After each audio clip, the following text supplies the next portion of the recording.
Nakaka-relate naman ako. Nakulong din ako before. Pero hindi naman sa kulungan.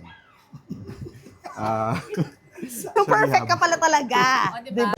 Sinabi mo sa Story Confidence, you need this. Ikaw mismo, personally. Kamusta no? Nag-grind ka na, no? Nag-tape ka na nito. How did this help you?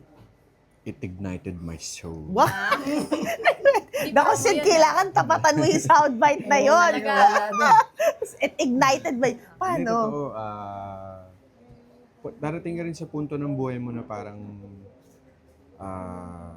maliligaw ka rin eh. Parang sa dami ng pinagdaanan mo, parang yung passion mo minsan hindi mo mahanap sa puso mo. Napapansin mo yung mga ginagawa mo, yung mga trabaho mo, parang hindi ka satisfied, hindi ka content.